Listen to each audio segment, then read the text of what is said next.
ये कहानी है एक छोटे से गांव किशन नगर की। उस गांव में सुनैना नाम की औरत अपने पति के साथ रहा करती थी। उसकी एक बेटी भी थी जिसे वो बहुत प्यार करती थी। उसकी हर ख्वाहिशों को पूरा किया करती थी, लेकिन उसकी बेटी हमेशा दुखी रहा करती थी क्योंकि उसका रंग बहुत ही काला था।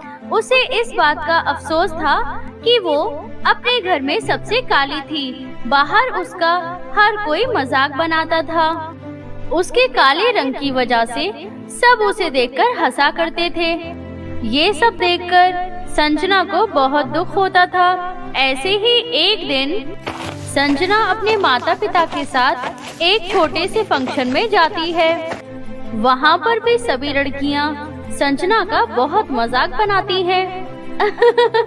अरे ओ काली गलोटी, तू यहाँ क्या करने आई है? बंदरिया कहीं की, अपना चेहरा तो देख ले, कैसे बदसूरत चेहरा लेकर यहाँ मनहूसियत फैलाने आ गई है। देखो तो दोस्तों, इस बदसूरत बंदरिया को चेहरा इतना काला है तब भी फंक्शन में आ गई है। हमारे तो एक पिंपल निकल जाए तो हम फंक्शन में कभी ना जाएं। यहाँ तक कि हम तो घर से बाहर भी नहीं निकलते। बंदरिया कैसे भी कहीं भी शक्ल उठा के चली जाती है। अरे यार, इन काले लोगों की हिम्मत तो देखो, कहीं भी आ जाते हैं, जरा भी शर्म नहीं आती। एक तो काली है, ऊपर से शक्ल बंदरिया जैसी। देखो तो सही कैसे घूर रही है। चल जाए यहाँ से। यार, मुझे तो काले लोग बहुत ही बुरे लगते हैं। मुझे तो बिल्कुल पसंद नहीं। ऐसा लगता है कि देखकर मुझे घिन आ रही हो। अब खड़े खड़े मेरी शक्ल क्या देख रही है? जाए यहाँ से। पूरे यहाँ पर मनहूसियत फैला दी आकर। संजना वहाँ से दुखी होकर चली जाती है और अपनी माँ से कहती है, माँ, मुझे यहाँ नहीं रुकना, चलिए यहाँ से। देखिए, ये सब मेरा कितना मजाक उड़ा रहे हैं। मैंने मना किया था ना आपसे कि मैं नहीं आऊंगी। माँ, चलिए यहाँ से। मेरी प्यारी बेटी, तुम इन सब की बातों पे ध्यान मत दो। ये सब बोलने वाले लोग हैं, इन्हें बोलने दो। इन्हें ये नहीं पता कि दुनिया में सूरत से ज्यादा सीरत होती है और मेरी बेटी का दिल तो बहुत ही साफ है। लेकिन मेरी बच्ची, अगर तुझे यहाँ अच्छा नहीं लग रहा तो चलती हूँ मैं। चलिए जी, अब मैं अपनी बेटी को और परेशान नहीं देख सकती। ऐसा कहकर संजना के माता पिता संजना को वहाँ से ले आते हैं। तभी रास्ते में अचानक तेज गाड़ी आ रही थी जिससे उनका एक्सीडेंट हो जाता है, जिसमें संजना की माता का देहांत हो जाता है। अपने माँ की मृत्यु की वजह से संजना बहुत रोती है। कुछ समय बाद सुनैना का अंतिम संस्कार कर दिया जाता है। संजना अपनी माँ की तस्वीर को देखकर खूब रोया करती थी।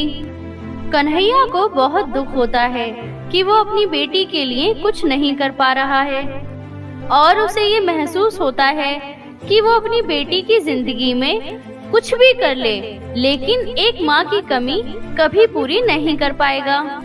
ऐसे ही कुछ महीने बीत जाते हैं। एक दिन कन्हैया शीला नाम की औरत से दूसरा विवाह कर लेता है। शीला की अपनी एक बेटी भी थी जिसका नाम कंचन था।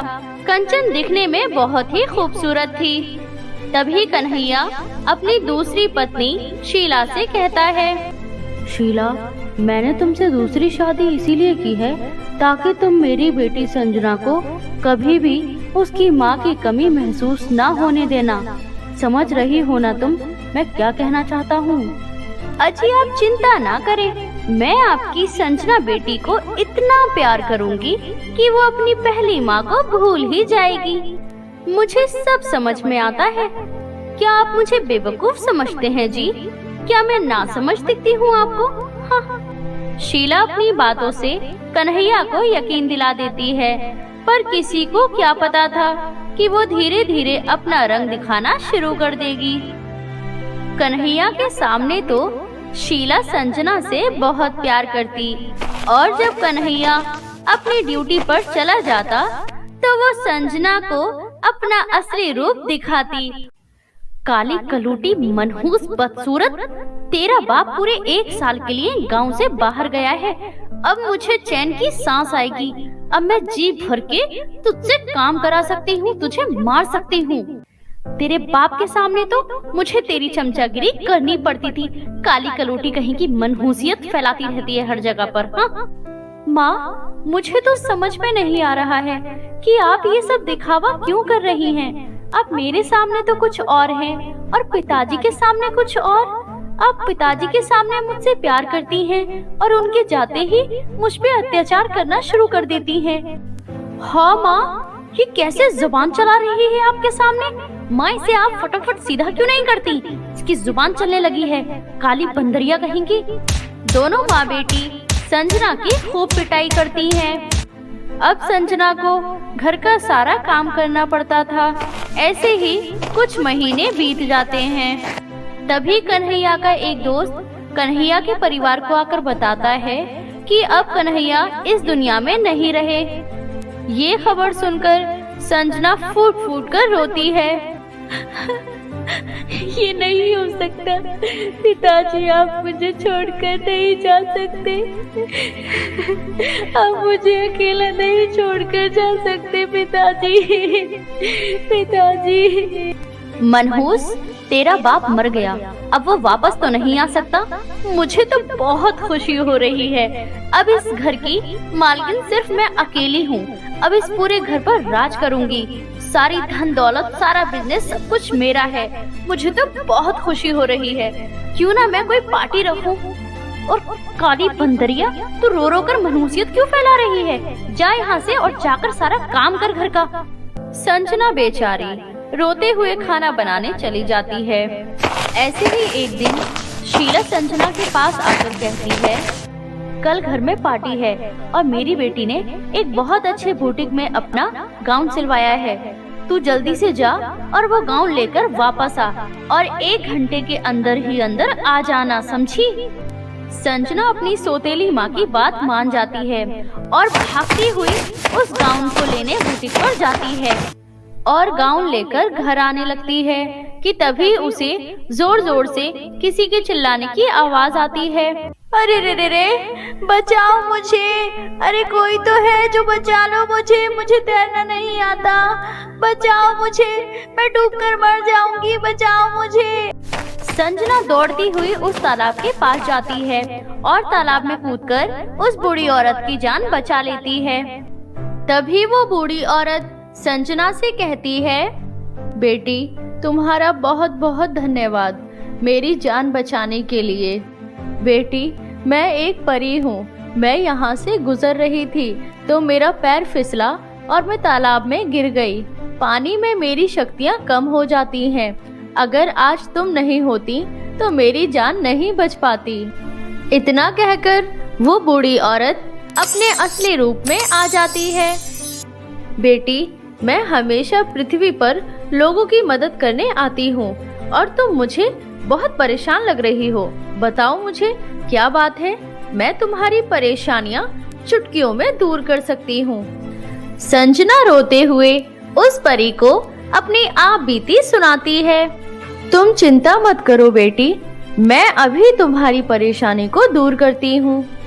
इतना कहकर रानी परी अपनी जादुई छड़ी से 2 सोने चांदी के गाउन प्रकट कर देती है। जादुई सोने चांदी के गाउन देखकर संजना बहुत खुश होती है। संजना, अब तुम्हारी सौतेली माँ तुम्हारे ऊपर कोई अत्याचार नहीं करेगी और अब तुम्हारा कोई मजाक भी नहीं बनाएगा।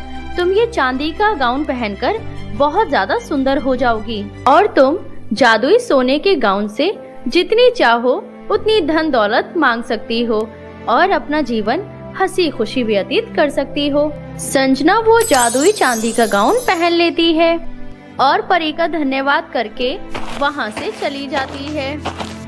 संजना जादुई सोने चांदी के गाउन की मदद से बहुत बड़ा घर लेती है और साथ में गरीब लोगों की मदद भी करती है, जिसके कारण संजना को एक राजकुमार से शादी करने का प्रस्ताव भी मिलता है।